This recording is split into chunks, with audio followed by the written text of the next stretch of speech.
Welcome back to Tribal Council Chat, and this is a special bonus episode. This is only going to be here on YouTube. You won't find this on any of our audio platforms. But after the fourth episode of Survivor 45, we wanted to come on here and talk about the casting process a little bit because it's clearly broken in some way. Yeah, absolutely.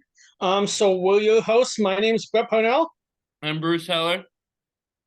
and like Bruce said, we're gonna throw out a second episode this week, kind of unplanned, but it's gonna be the um released on Saturday, so it'll be some weekend recorded content that will be out there, essentially, because I think, as you probably all know, after last night's episode, we're recording this on Thursday, the internet has kind of blown up, for lack of a better say. And after two people quit out of four this season so far, casting has become kind of that lightning rod that everybody wants to talk about. So we thought we'd jump in and make a new episode. Yeah, and I just don't get it because as much as I've heard Probst talk about how proud he is of this casting and vetting process and how rigorous it is, and how great their team is at learning who people are and figuring out who's good for the show or not. Half the people that have gone home so far have been quitters. So clearly something's wrong with this process that needs to be fixed. Much it first. I want to start before we get into what's wrong with, especially in the new era, focusing on a couple of positives first. Because I do want to say Yeah. they've had, before we get too into being a bit critical, the casts so far after Winners at War have all been great casts. Oh yeah, and I'm not. And There's a section. There's a section of the fan base that doesn't like Probst or wants him to step away from being in charge. I'm not one of them. I love Probst. The show would not be what it is and probably wouldn't even still be on the air without him. But something absolutely. And even with this cast, I'm gonna be hard on casting because of what's happened, but 45's been an awesome cast so far. Emily might be the best TV character of the new era. This cast has been awesome so far. Well, let's start with the. I have two positive topics written down, but let's start with a couple things I want to speak on, and I also want to get your opinion on. But starting with the casting of superfans. For personally, I really like that. I think casting has made a good step forward, moving more towards applications, and casting firms are not casting so much on recruitment. I think one of the great things with Survivor, unlike, say, some other reality shows, I know you and I are both big fans of The Challenge, but you can't be a fan and see yourself being on that show because you have to go through something else in order to get into casting first. Yeah. Whereas when you see a season like, say, I think One World is a great example of why I think it's great that they are casting super fans. You had, I'm pretty sure I've heard this, don't quote me on it if anyone's listening that knows a lot more than I do as a fan, but I'm pretty sure there was only one person on that cast that wasn't recruited. It was Kim Spradlin, the best player on the season. Yeah. For good reason. Because when people are just trying to further their career, they're not going to understand the show and understand the competition in the same way. Whereas people like you and I and our listeners and all the people that we talk with in Survivor Jury, under the new pretext, can potentially see themselves on the show. Yeah. If they want to be there. I do agree with that point. I guess my one thought is because older Survivor relied only on recruiting and now we're only on applications. I feel like personally I'd kind of like to see a balance between the two because with bringing in recruits you're getting different characters and different archetypes.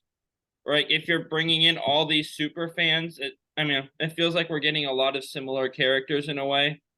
But like one of the most well-known characters in Survivor history, Johnny Fairplay, was recruited. So like you can get some really good characters out of recruiting and just kind of diversify your character portfolio a little bit on each cast. And once you get into my more criticism of casting, I'm certainly going to have some thoughts on that too. So you do make a good point in terms of the same archetypes. I definitely see what you mean by that, and I'll have more to say on that later. Yeah. And Did you have any points you wanted to say like I said, in I do want terms to of things that you really like about new casting first? and I have what my solution would be to this. So we'll get into that whenever we get there. But I do, like you said, new era casts have been great. Like I said, Emily's one of the most polarizing, which means good for TV, interesting for the fan base characters and all of the new era. Lots of personal growth there already. 44 had a showmance, which we haven't had for a little while. Matt and Franny, who last I heard they were still together in real life. I'm not 100% sure on that, but love those two. So there have been some really great casting choices in the new era. It's just 45's off to a rough start because half the episodes have ended in quits, and that's just not, there's no reasonable excuse for that. Exactly. So the second thing I wanted to talk about before we get into solutions, just on some things I think they've done really well. And I want to throw some credit out to some past players that worked on this, notably Wendell Holland, but is the diversity initiative. Oh, I yeah. think that has improved casting to a point because, again, kind of like um, I know sometimes it gets criticism from people who are having views that overly criticize casting as a whole. But I think you have seen in the new era a much more, to an extent, diverse cast that's more broad and is showing different types of people that were always out there, but maybe weren't applying for reality TV. Yeah, for sure. And I noticed, like, to me, that's a big difference between, say, watching the new era, even if you are getting some of the same archetypes in America, in contrast with, say, watching Australian Survivor. Well, I know there's some big Australian Survivor fans out there who want to say it's better than the American show and will probably criticize me. But I do find I enjoy the Australian version too. However, with it being such an importance in Australia, it's almost the complete opposite. You're casting like a whole cast of D1 athletes to play Survivor as opposed to everyday people. Yeah, I love Australian Survivor. It's not better than the American version yet. It's just not as established. It's trying to find its footing. Like it's rare that they have a season with no returnees still. Like there's at least one or two in any season I've watched. So, well, I don't think Brains versus Brawn had any, but don't quote me on that. That's true. But yeah, so I will give them credit. Like it feels like a lot of times we're getting more and more of like the nerdy super fan Cochrane archetype, but we are getting different ones that we hadn't seen before 41. And I do think you're right. Part of that is the diversity initiative, and the diversity initiative has just brought cool people to the show that we might not have had on Absolutely. our screens otherwise. I can't agree more, especially when you look at really every cast has had some great characters that could easily be called back for a returning season that probably came got out that way. And really, it might have encouraged some people to apply. Yeah, for The sure. food, last thing in the new era, and I know maybe this appeals to more people up on my side of the 38th parallel, but that I just thought I'd throw into some positives about casting, bringing Canadian people on the show.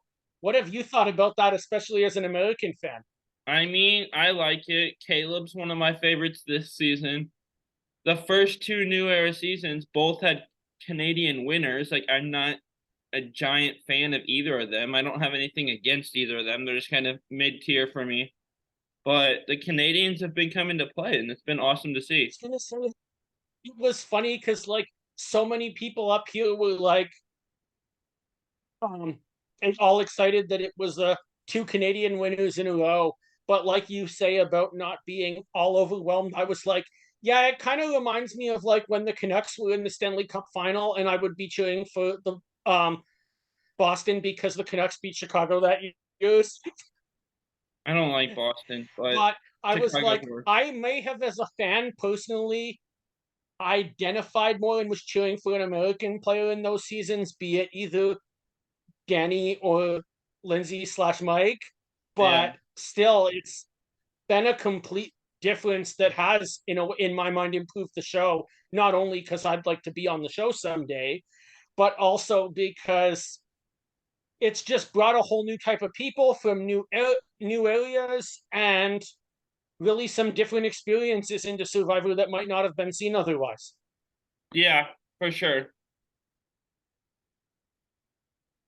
So you were mentioning you had some thoughts on fixing casting. I Why don't I turn the floor over to you? I can't wait to hear what you're gonna say, so and then I have some thoughts after. this is by no means a super well thought out plan. It's pretty simple actually, but Lynn Spillman, who was Survivor's casting director from when it started until I believe about 2019, and then I think Edge of Extinction was the last season that she casted. she and the show parted ways. As far as I know, it was on good terms, but nonetheless. And so, I mean, my ideal, and I doubt this happens, is to bring her back and just put her in charge of casting because she's clearly good at it. Look at the seasons she did and the people she found, and give her final say over casting, including Probst. And like I said, I love Probst. I'm not one of the anti-Probst people at all, but he's doing so much. We can take casting off of his plate and put someone else in charge of that. I don't know how much this will help or not, because obviously the season she casted, people still quit, but I mean, he speaks very highly of her. Her work has been very good. So bring her back, put her in charge of casting, give her final say. Interesting suggestion. I definitely think she casted great seasons. I'm not going to say overall that the current casting director is by any means underperforming because I mean he No, is not at finding all. some Not at all. That's not what amazing I was saying. characters out there. So That's not total what I was credit to saying at all. Jesse I'm as not well. throwing shade at current The, casting. I'm just something has felt different in the the, season since then. the thing I wanted to point out though there before going trying to expand, I just want to touch on one thing you said, and that was give Lennon your suggestion final say over Jeff. Yeah, And that I find an interesting proposal only because I've heard that there's a couple of players out there who have done really well that were hills that Jeff was willing to die on. that's fair. And like I said, this So isn't I super don't know well if thought this is out. But accurate. I don't know if this is 100% accurate. I picked it up of a rumor online, but I heard that there may have been a say that casting staff didn't actually want to put Wendell on Ghost Island, and Jeff fought them over it. yeah, and like I I said, think something like that. Credit, if true, credit to Jeff because Wendell made that season. yeah, Wendell and Dom made that season. And like I said, just to clarify, I'm not throwing shade at all at the current casting director. They've been doing great. This was just a thought that popped into my head of somebody that everyone speaks highly of. Try to get her back, but and you're right, there have been players that like Probst has died on the hill for, and it worked out really well. But and I don't have the answers of what needs to change, but something with the casting process and the obstacle course they put their applicants through has to change. That's just one thing that popped into my head. Probst is doing so much and being over casting too. If we give that responsibility to someone else, maybe, and have that be their entire job. Yeah, that's a good point. I've got something to say, and I'm curious to know what you would think about it. So, in my mind, we went over diversity, which I think is great. We went over um, what else was I saying? I'll forget my own point now. But a few things that they've done well. You talked about a very interesting point about having a lot of the people have similar, being similar types of people and having similar archetypes. Personally, to me, I don't necessarily think in the new era that this is tied directly to casting superfans. I think you can get a lot of superfans out there. Like when if you go back into it and look at who's been big fans of Survivor before 40 that applied.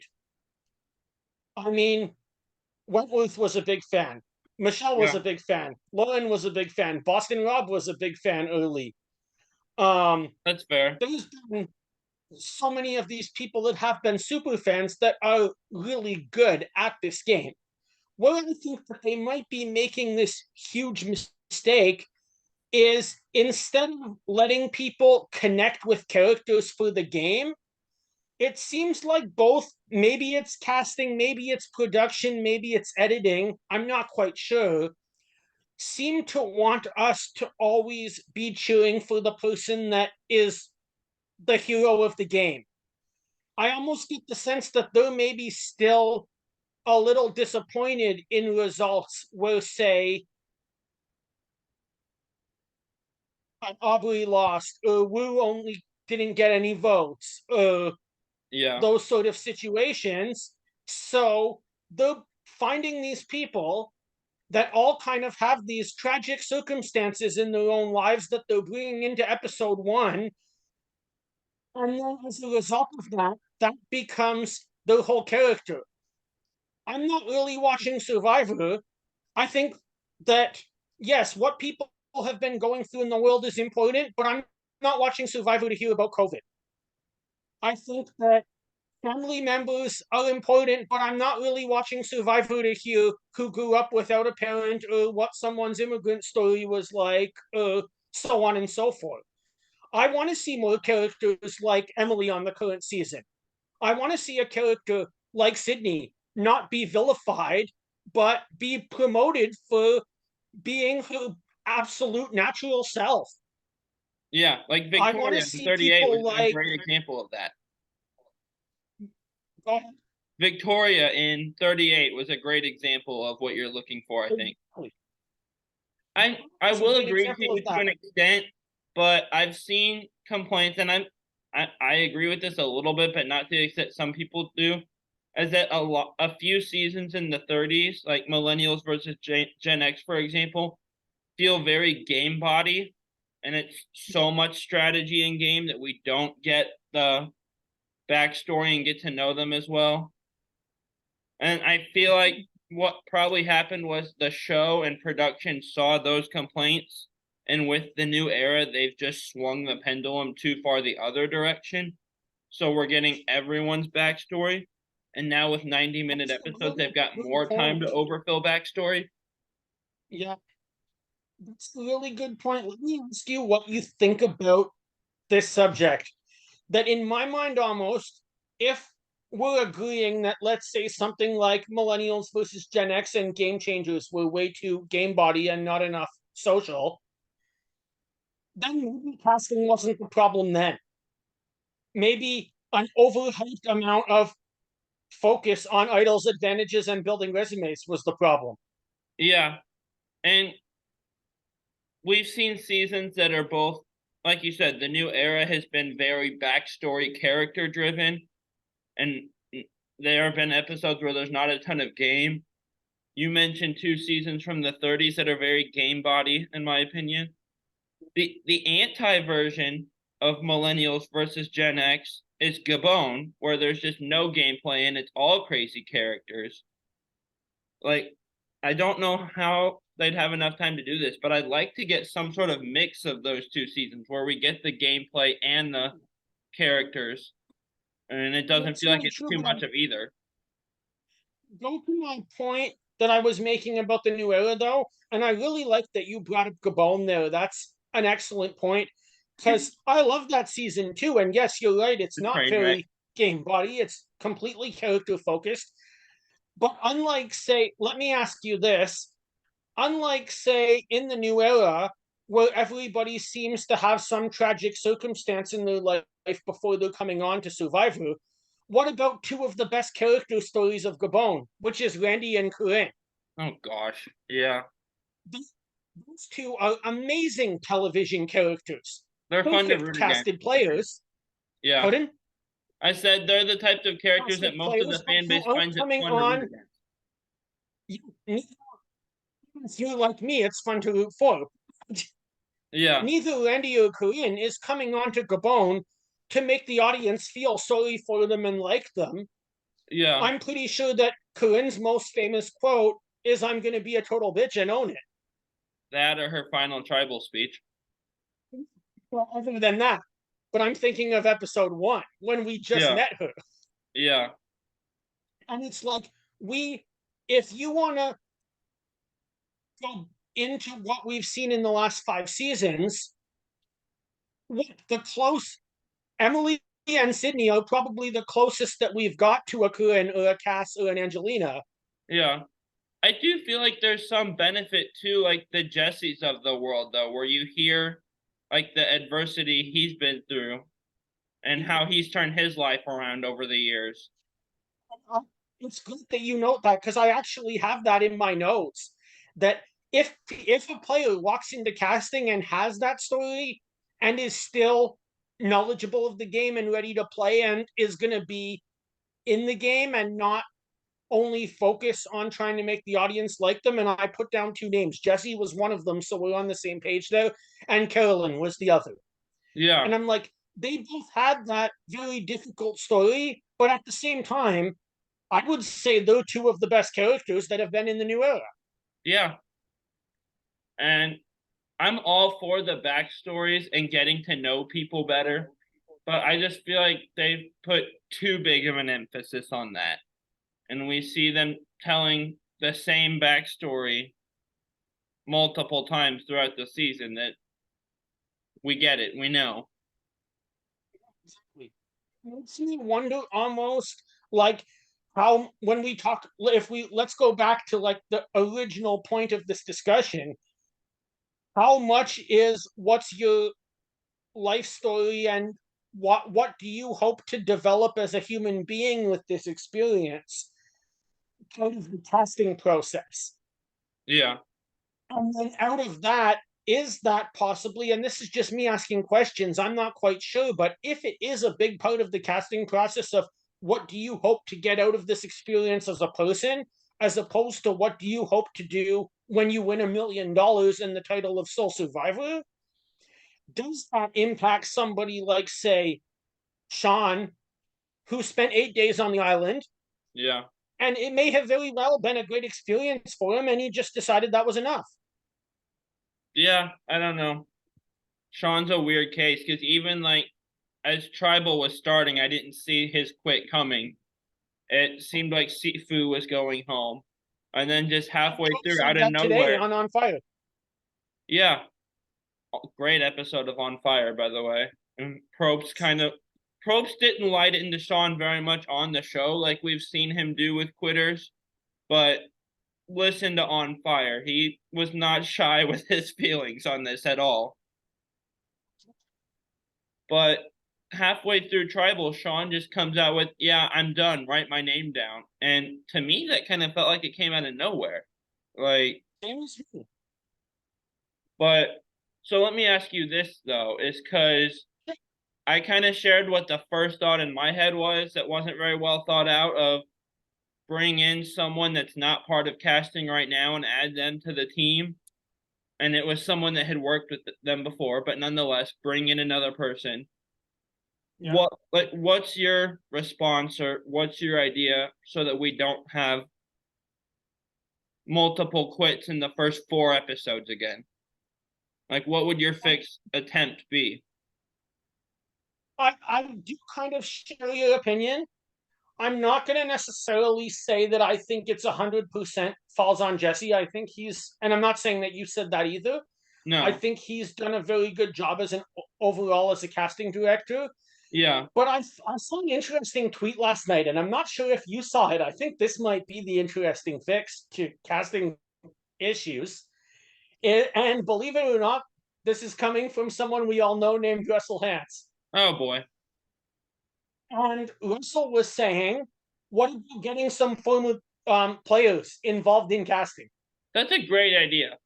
And And yeah, he I'm brought up some really good characters that he tagged in his tweet, where he was saying, and I found it interesting because they're totally different people in life and in their personal issues, but I saw one like the other's tweet.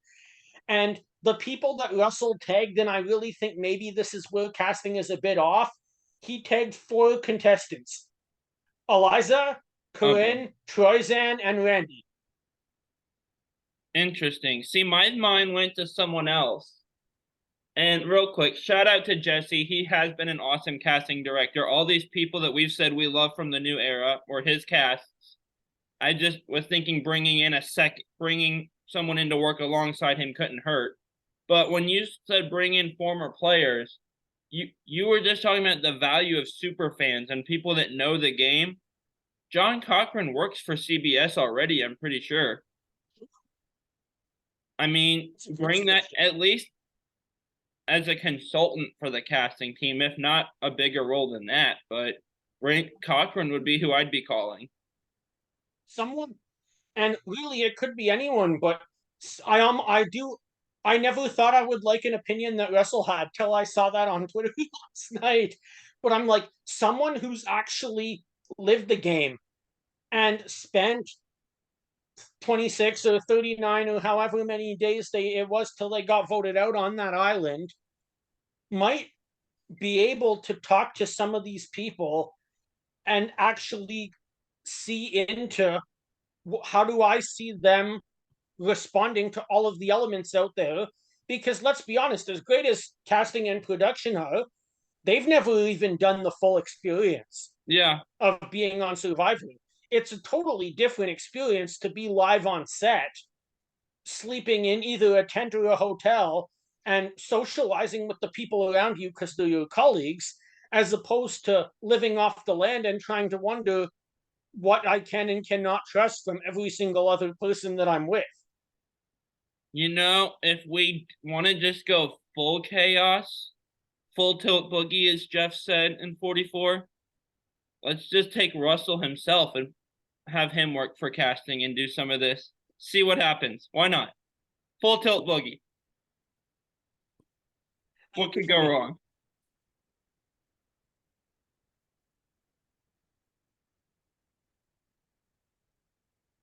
Any points you want to make next? Um, one, not, I don't have any points, but real quick, they have had former players working in casting. I just realized, wasn't Kelly Goldsmith working in casting or production or something along those lines at some point? She was working for the show in something. I don't know if it was casting, but was she for Survivor? I believe so. Oh, interesting. I know she's a professor at Vanderbilt now. But no, I don't have any other specific topics to touch on. Overall, then, this was a pretty good discussion. Looking forward to seeing what everybody has to say. If you guys like our suggestions, let us know. If you think anything else is a better idea, post it in the comments. If you have any thoughts, I mean, we'd love to hear them. We'd love to respond. Yeah, I'm on Wikipedia. Goldsmith later became a casting director for CBS and helped build the cast of Vanuatu. So, and that was an awesome cast. So, I was gonna just say that cast was great. So underrated season. I mean, I know this is a special episode and we never really planned on it yet, but do you want to do? We have 9 minutes. Do you want to do a quick ally blindside first boot before we go? Sure. Let's do it. This is our first YouTube only bonus episode. If you have three names, you go first, and I'll try to think of three real quick. All right. So I am gonna pick three names from my favorite cast of all time, Yeah. and that is Survivor 37. Oh, nice. So your three names today are my favorite player of that season, Davey Rickenbacker, and two other great characters that I liked, also in the same alliance. At one point, I mean, there was so many alliances in that season, but the Academy Award winning Mike White and Angelina Keeley, one of the best characters of the new era that I feel we're kind of missing with exceptions other than like say Emily or Sydney that I've talked a lot about. I really feel are like the two that stick out that are kind of in her archetype. Yeah.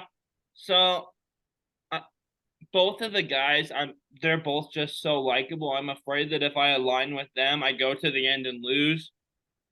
But I would love to align with Davey so much, so I'm kind of torn.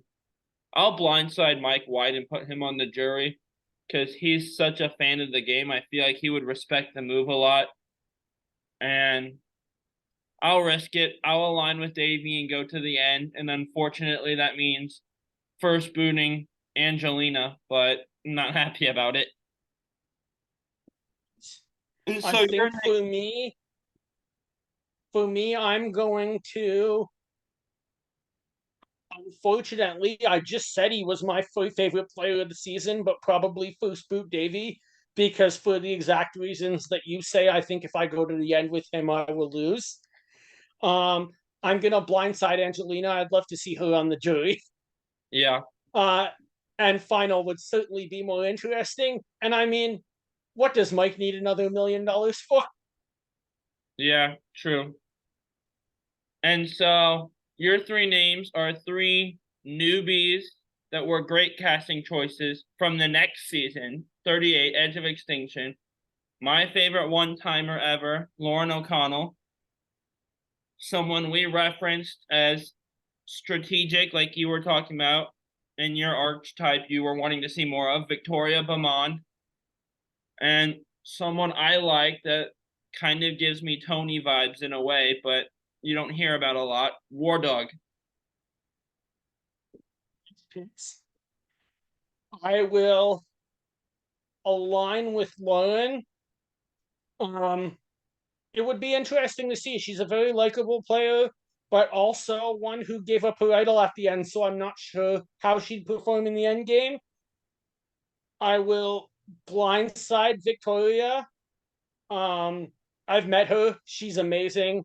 Oh, yeah. I If Victoria comes back on a returning players season, I mean she's probably my winner pick at this point for players beyond like 32 or 35 or wherever they decide to cut it off.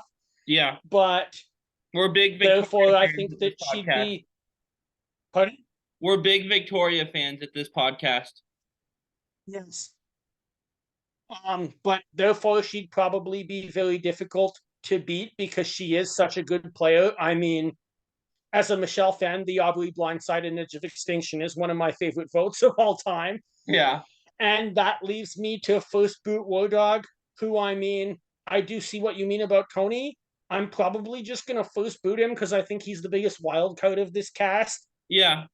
I And don't really know where he would lie, how honest he would play, how deceptive he would play, whether he's good at challenges or horrible at them.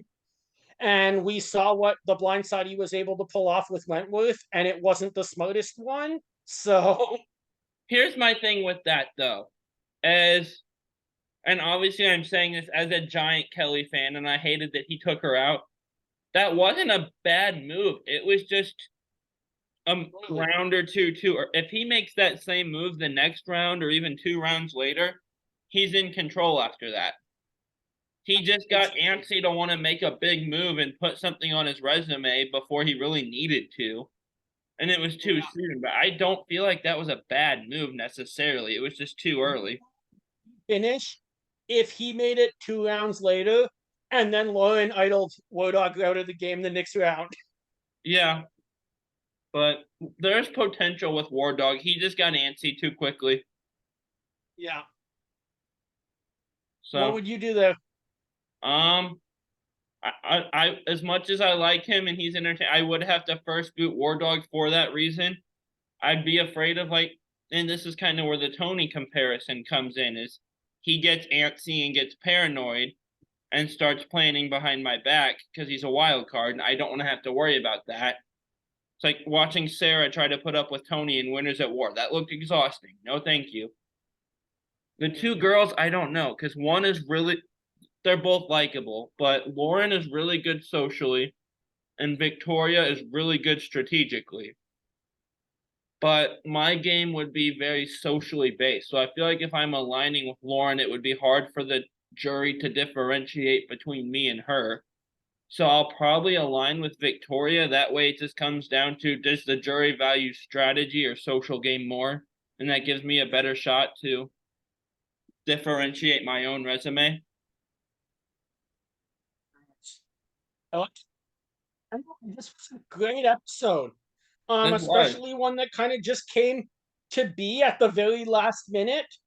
Yeah. And let's hope next week someone gets voted out. Yeah. Bye, guys. Have a great week.